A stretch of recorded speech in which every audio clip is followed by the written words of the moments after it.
Iran के पूर्व supreme leader अयतुल्ला Ali Khamenei का अंतिम संस्कार पूरा हो गया। उनके लिए कई शहरों में नमाज जनाजा अदा की गई। हालांकि उनकी आखिरी नमाज जनाजा उस बेटे ने नहीं पढ़ाई जिसका पूरी दुनिया को इंतजार था, बल्कि उनके बड़े बेटे मुस्तफा खमेनी ने अंतिम नमाज जनाजा की इमामत की। अयतुल्ला अली खमेनी के 4 बेटे हैं: Mustafa Khamenei, Mojtaba Khamenei, Masoud Khamenei और मेसम खमेनी।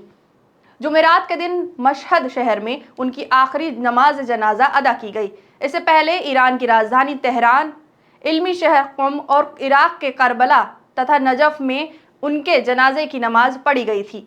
बाद में रात लगभग 10 बजे उन्हें मशहूर स्थित शिया मुसलमानों के 8वें इमाम मूसा रजा के मज़ार में सुपुर्द खाक कर दिया गया। आदाब, मैं हूं आयशा। आप देख रहे हैं पब्लिक फेस। ईरान के पवित्र शहर मशहद में थर्सडे को लाखों लोगों की मौजूदगी में पूर्व सुप्रीम लीडर अयतुल्ला अली खमेनी को दफनाया गया। मशहद वही शहर है जहां उनका जन्म हुआ था और यहीं मौजूद इमाम रजा शेरीन शिया मुसलमानों के सबसे पवित्र धार्मिक स्थलों में से एक माना जाता है।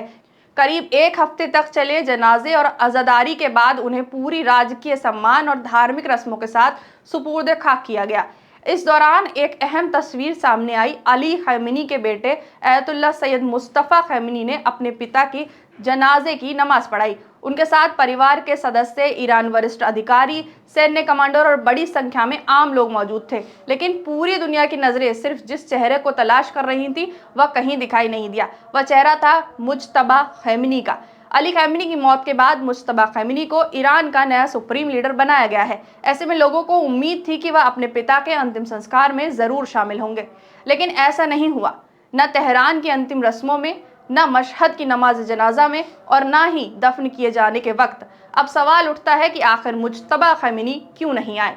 ईरान की सरकार ने इस बारे में अभी तक कोई साफ और आधिकारिक बयान जारी नहीं किया है। इसके अलावा कुछ विदेशी मीडिया में यह भी कहा गया कि हालिया संघर्ष के दौरान मुज्तबा घायल हो गए थे, अभी पूरी तरह से ठीक नहीं हुए हैं और इसलिए वह अपने फादर के जनाजा नमाजा में शामिल नहीं हुए। लेकिन ईरान की सरकार ने इस खबर की भी पुष्टि नहीं की है।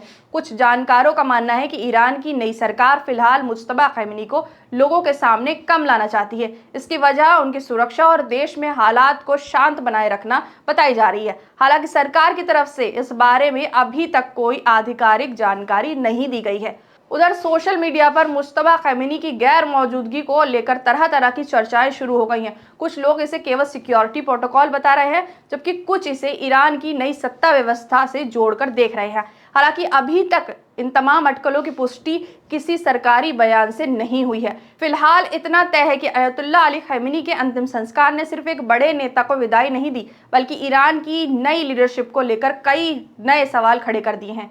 सबसे बड़ा सवाल यही है कि नए सुप्रीम लीडर मुज्तबा खमेनी पहली बार सार्वजनिक रूप से कब सामने आएंगे और क्या उनकी गैर मौजूदगी सिर्फ सुरक्षा कारणों से थी या इसके पीछे कोई और वजह भी है।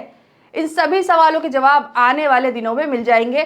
फिलहाल आपको बता दें कि अमेरिका और ईरान के बीच फिर से जंग जो है वो शुरू हो चुकी है। ईरान के कई इलाकों पर अमेरिका ने हमला बोल दिया है। फिलहाल इस खबर पर आपकी क्या राय है, हमें कमेंट्स में जरूर बताइए।